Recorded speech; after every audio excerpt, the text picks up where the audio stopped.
Where bias blocks, brilliance breaks through. This is not just a story about a hospital. It's not even just a story about a surgeon. It's about what happens when brilliance, discipline, and decades of training are forced to confront a barrier they never expected, doubt in disguise. At the heart of St. Grace Memorial, on a morning thick with anticipation, a historic operation was scheduled. Time was critical, the team was ready, the patient's life and the hospital's reputation hung in the balance. But just outside the hospital doors, where confidence met resistance, a storm was already brewing, one that had nothing to do with medicine and everything to do with perception. This story begins where it should have never had to. At the entrance, with a guard who stood in the way and a woman who refused to be kept out. The arrival before dawn, the city was still wrapped in a blanket of gray mist when Dr. Lena Moore's car glided into the private hospital parking lot. The sun hadn't yet crept above the skyline, and the streets around St. Grace Memorial were almost silent, save for the distant hum of traffic. But inside Lena's mind, the storm had already started. This was no ordinary morning. She had been preparing for this day for weeks, a high-stakes triple bypass surgery that would not only save the life of a billionaire philanthropist, but also showcase the groundbreaking cardiovascular technique she had pioneered.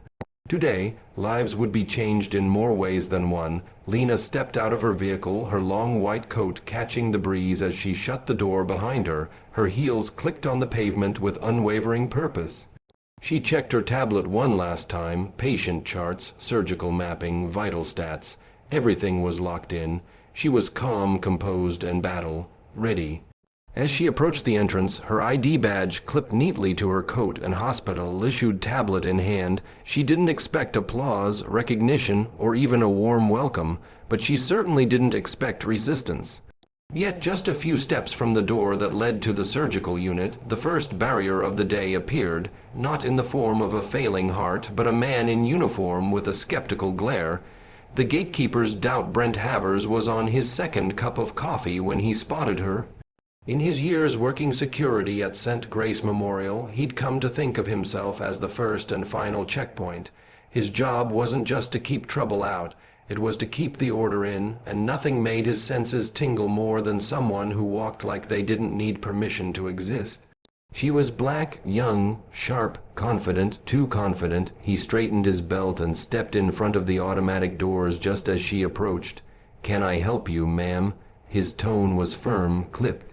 Lena blinked, taken aback for a half-second. Then she offered a polite smile. "I'm Dr. Lena Moore. I'm here to prep for the 7 a.m. bypass surgery. Time. Sensitive. Brent didn't budge. I'll need to see some ID." Without flinching, she reached into her pocket and handed him her badge. He took it, examined it, then looked at her again with narrowed eyes. Something didn't sit right with him. Maybe it was the early hour. Maybe it was how self-assured she was.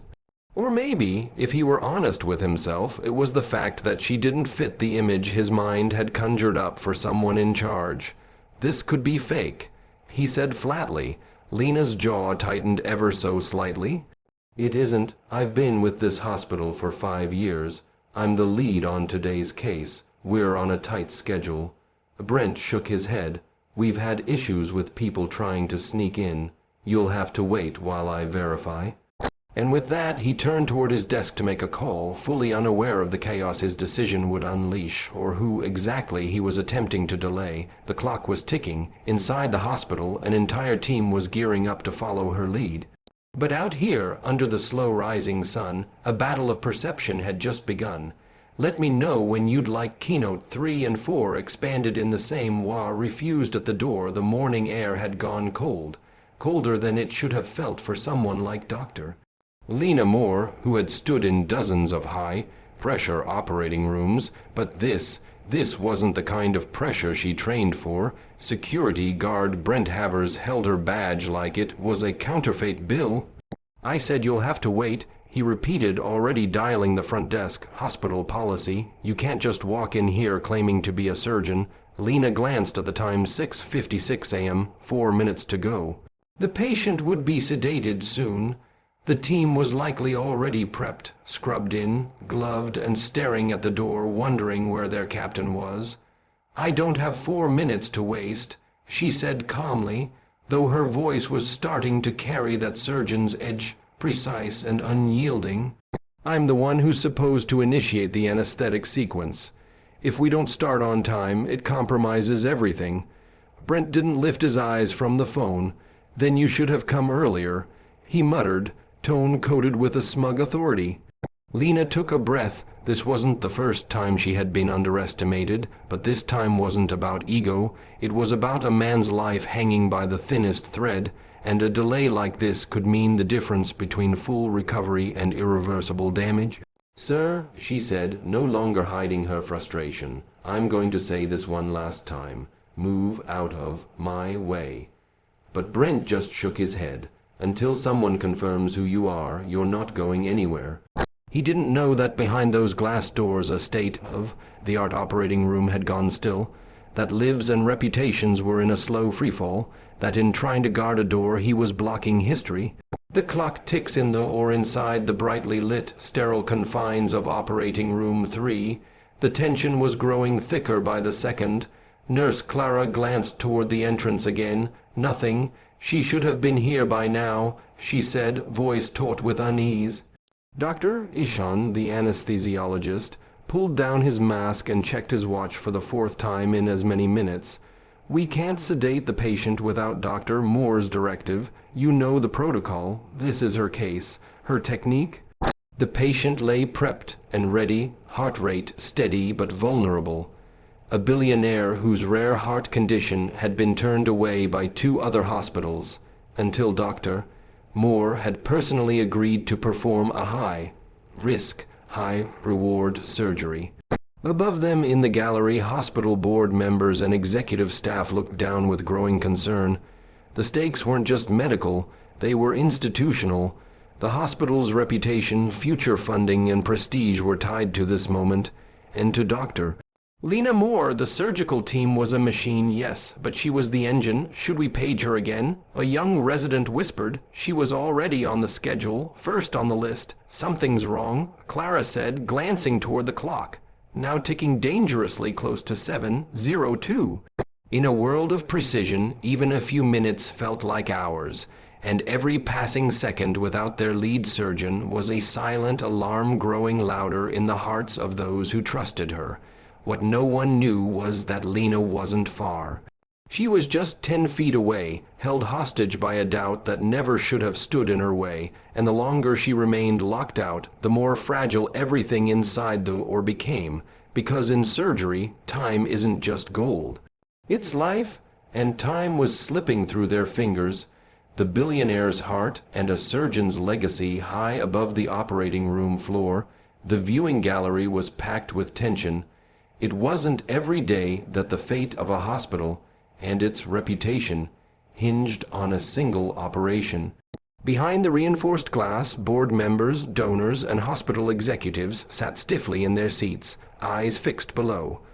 The patient on the table wasn't just another case.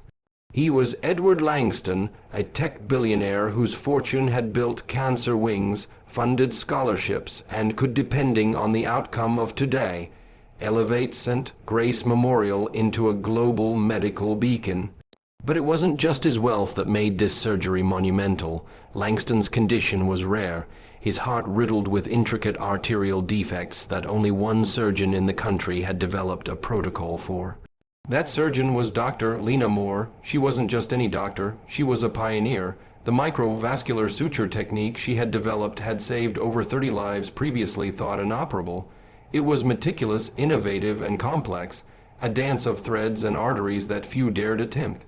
The staff inside or 3 knew the importance of the moment, but more importantly, they knew the person it hinged on. Lena wasn't just their lead. She was the only one capable of pulling it off. And yet, as the monitors beeped in anxious rhythm, the lead chair remained empty. Her name was still etched on the whiteboard, her tools prepped, her surgical gown folded neatly, but the woman herself nowhere to be seen. Downstairs, brilliance was being questioned, and upstairs, a legacy was hanging by a heartbeat. One call, one realization, one mistake back at the hospital entrance. The tension between Dr. Moore and Brent Havers had reached a silent standoff, but Lena knew something had to give. She could no longer afford politeness. Lives didn't wait, and this wasn't about proving herself. It was about saving someone else. She pulled out her phone, calm fingers scrolling through her contacts until she found the number, or 3 direct line. The phone rang once, twice. Then Nurse Clara answered, her voice instantly tight with urgency. "Dr. Moore, where are you? We're already behind schedule. Anesthesia's holding, and the board's up there watching us like hawks." Lena spoke slowly, locking eyes with Brent. "Put me on speaker." Clara didn't hesitate. "Everyone, listen up." Lena said, raising her voice just enough for it to echo, "I'm outside. Security has blocked me from entering, apparently my ID, and my presence require more validation than saving a life." There was stunned silence on the other end. Then Clara's voice, sharp and disbelieving, cut through the stillness like a scalpel. "Are you kidding me? She's the lead surgeon. She's the only reason we even have this patient scheduled." More voices chimed in. The surgical resident, the anesthesiologist, even a board member leaning into the comms from the viewing deck. "Let her in now." Brent froze. His hand, still holding the phone, began to tremble. "You're Dr. Lena Moore," he stammered, the name finally landing with its full weight. Lena didn't answer. Her eyes said everything. Realization spread across Brent's face like spilled ink, staining his pride, his assumptions, and his authority all at once. He stepped aside as if struck by lightning, suddenly aware of the enormity of what he had done. Lena didn't storm past him. She didn't throw words or glares. She simply walked through the sliding doors, her every step heavier than silence. Behind her, Brent stood still, frozen in the cold truth that, for all his guarding, he had nearly kept excellence from entering. And upstairs the monitors began to beep in sync once again because the lead had just arrived. Doors open, but the damage is done. The glass doors of St. Grace Memorial slid open with a hiss, finally allowing Dr. Lena Moore to step through. But it wasn't just the hospital she was entering. It was a battlefield she had been forced to fight on for years. She didn't rush. She didn't look back. Her stride was even, shoulders squared, heart steady, like she was walking straight into the storm and daring it to touch her. Inside the hallway, heads turned, orderlies paused, residents whispered. Even a few nurses stiffened in recognition. Everyone knew who she was. Her name rang through those halls like a legend. Brilliant, composed, the youngest black female to lead a surgical department in the hospital's 80-year history. Brent, meanwhile, stood back at the security station, eyes wide with regret. The phone in his hand had long gone silent, but the echo of Clara's voice still rang in his ears. She's the lead surgeon. For all his rigid policies and trained instincts, he'd failed the most basic test, human judgment. He didn't just block a doctor, he blocked the doctor, and worse, he'd revealed a bias so subtle and common that it could cost lives without ever drawing blood. But Lena, she didn't break stride. She walked past reception, through 2 sterile corridors, and reached the surgical unit. A nurse was already holding her gown and gloves. "You're clear to scrub in, or 3 is ready." Lena nodded, no wasted words. In less than a minute, she was gloved, masked, and stepping into the theater like a queen retaking her throne. The delay had cost 7 precious minutes, but now the right hands were in place, and they were ready to begin. Precision over pride. The surgeon returns inside the operating room. The air shifted the moment, "Doctor." Lena Moore walked in. The surgical team straightened instinctively, a subtle ripple of respect following her every move. Nurse Clara breathed a sigh of visible relief. "Doctor," Ishon gave a single nod, eyes already trained on the patient. The board members in the viewing gallery leaned closer to the glass. No one spoke. They didn't need to. Lena took her place at the head of the table, scanned the monitors, reviewed the vitals, and then gave the simplest of commands, "Scalpel." And just like that, time resumed. This wasn't Lena's first complex case, but the weight of this operation felt different. It wasn't just about the patient beneath the lights. It was about proving something larger, that brilliance can wear any skin. That authority doesn't always come with gray hair or a deep voice. That medicine, above all else, should listen before it doubts. Her hands moved with fluid precision, every motion deliberate, calm, orchestrated. Artery by artery, stitch by stitch, she executed the very technique that made her the hospital's most sought-after asset. The hush in the room wasn't just out of medical necessity, it was reverence. Even the billionaire's heart seemed to respect her now, beating in rhythm as she guided it back to stability. 6 hours passed like a breath. When she finally made the final stitch and looked up, the monitors showed what everyone was praying for: a steady pulse, clean rhythm, no complications. The impossible had been done. Lena stepped away from the table, peeled off her gloves, and gave her final orders for post-op care. The team followed her words like scripture. As she left the OR, applause erupted in the gallery.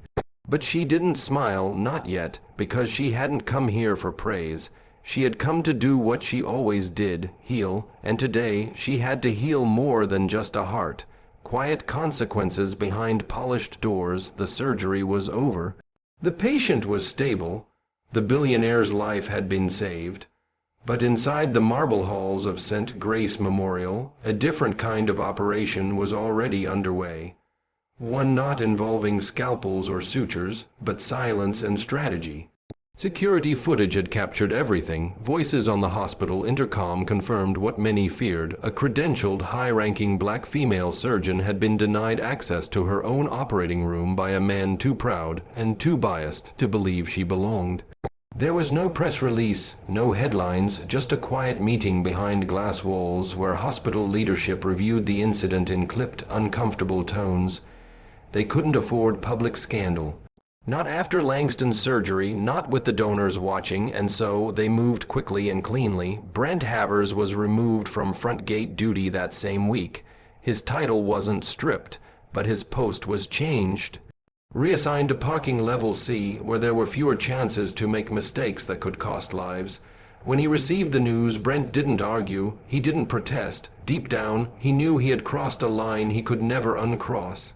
A man of rules had been defeated by his inability to read a room, and more importantly, a person. And as for Dr. Lena Moore, she said nothing. She didn't demand an apology. She didn't raise her voice.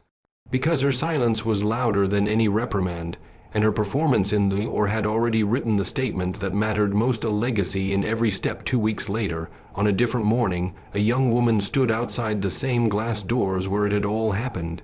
Fresh out of med school, nervous, eager, her ID badge trembling slightly in her hand, she adjusted her white coat 3 times before even stepping forward. She wasn't sure she belonged. Not yet. She had read stories, heard whispers, knew what had happened right at this very gate. But before doubt could take hold, the doors opened, and there she was, Dr. Lena Moore, stepping out, just as graceful, just as poised. Her gaze met the young woman's eyes. She saw the hesitation, the same storm Lena had once weathered herself. She smiled, not the practiced smile of a professional, but a real one, the kind that says, "I see you, I was you. You coming in?" Lena asked, voice warm. The intern nodded, surprised by her own voice. "Yes, ma'am." "Good," Lena replied, "because we've got lives to save." As they walked in together, side by side, a new chapter began, not just in medicine, but in representation. Because Lena Moore had done more than perform a surgery that day, she opened a door, one that could never be closed again. The surgeon's door is now forever open. Some doors are automatic, others must be opened by force. But the most important ones are opened by example. Dr. Lena Moore never raised her voice. She didn't need to. Her scalpel spoke louder than any microphone. Her calm dismantled more bias than any speech. And her silence, after being doubted, delayed, and disrespected, roared like thunder through the halls of St. Grace Memorial. In the end, she didn't just save a billionaire's life. She proved that skill has no color, that excellence has no uniform, and that the greatest walls come crashing down, not with noise, but with undeniable proof. And as the next young doctor stepped into the same hallway she once stood in, Lena didn't talk about the past. She simply said, "You coming in," because now the door is open, and like the very first step she took that morning, the story ends where it truly began, with a woman, a badge, a purpose, and a door that no one can ever close again.